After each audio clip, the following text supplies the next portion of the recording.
बात कर रहे थे हम वेस्टर्न यूपी की, जहां पर बीजेपी ने जीत के झंडे गाड़े हैं।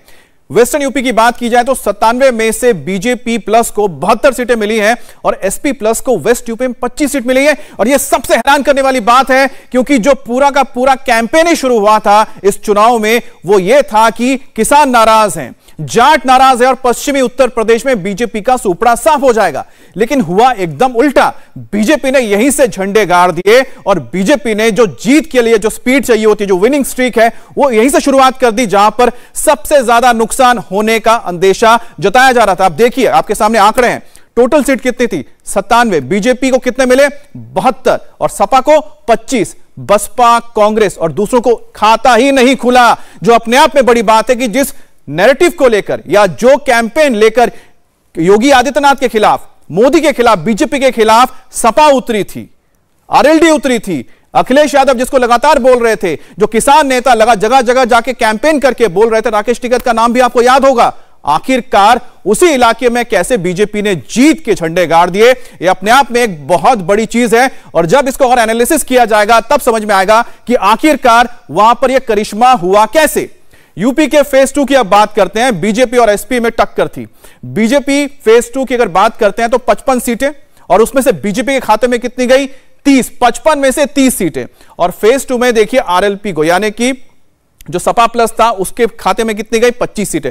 तो अपने आप में ये बातें बताती हैं कि फेज 2 में भी बीजेपी ने जो सपा से ज्यादा सीटें जीती। और फेज 2 का भी आपको बता दें, थोड़ा सा हिस्सा इसमें रोहिलखंड का भी आ गया था। तो और वेस्टर्न की तरफ ही है जिस तरफ सबसे ज्यादा बीजेपी को खतरा था, और वहां पर बीजेपी 55 में से 30 सीट जीतती है, उसको सिर्फ 8 सीटों का नुकसान होता है। हालांकि समाजवादी पार्टी को गेन हुआ, लेकिन समाजवादी पार्टी ने जो सोचा था कि पहले, दूसरे और तीसरे फेज में पूरी तरह से बीजेपी को खत्म कर देंगे, सुपड़ा साफ कर देंगे, वो हुआ नहीं। क्योंकि पहले फेज में बीजेपी ने झंडे गाड़े और दूसरे में भी उन्होंने अपनी इस जीत की पकड़ को बनाए रखा। अब हम बात करेंगे कि इसके बाद तीसरे फेज में क्या होता है, लेकिन पहले 2 फेज की अगर बात की जाए तो जिसमें सबसे ज्यादा खतरा बीजेपी के ऊपर बताया गया था। अब देखिए इसमें इलाके कौन से आते हैं? मुजफ्फरनगर आता है, शामली आता है, बागपत आता है, सहारनपुर आता है, ये पूरे का पूरा का जो यहां आसपास का इलाका, मेरठ आता है, नोएडा आता है, गौतम बुद्ध नगर आता है, ये पूरा जो पूरा इलाका देख रहे हैं, बुलंदशहर, ये सारे इलाकों में जाट बहुल क्षेत्र हैं। और यहां पर यह नैरेटिव था कि यहां पर आरएलडी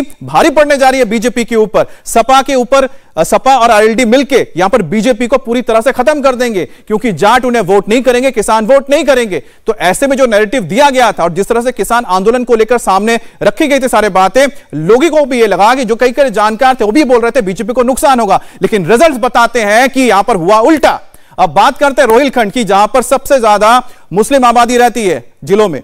यहां पर रोहिलखंड की 52 सीटों की बात कर लेते हैं। बीजेपी ने 30 पर जीत हासिल की और एसपी प्लस ने 22 पे। देखिए जिस जगह पे मुस्लिम आबादी कई जिलों में जहां पर 40 से लेकर 50% तक आ जाती है, उन इलाकों में अगर बीजेपी 52 में से 30 सीटें जीतती है तो अपने आप में बड़ा सवाल खड़ा होता है, क्या जो ध्रुवीकरण की बात हो रही थी या फिर एमवाई जो फैक्टर चल रहा था, जहां पर यादव फैक्टर है, जहां पर आप देखिए कि मुस्लिम फैक्टर है और साथ ही साथ यहां पर कुछ जाट समुदाय के भी लोग आते हैं, फिर ऐसे में ये हुआ कैसे नहीं? और जहां पर लगा था कि सपा ज्यादा जीतेगी सीटें, वहां पर बीजेपी ने कैसे करिश्मा किया। 52 में से देखिए 30 सीटें बीजेपी के खाते में जा रही हैं, 22 सीटें यहां पर समाजवादी पार्टी को मिल रही है। यहां पर भी बसपा साफ, कांग्रेस साफ और अन्य के खाते में एक भी सीट नहीं है।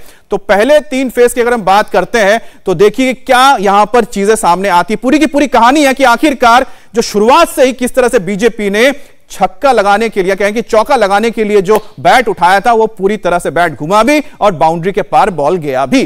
फेज 3 में 59 सीटें बीजेपी के खाते में, 44 सीट, 59 में से 44 सीट बीजेपी के खाते में जाती हैं।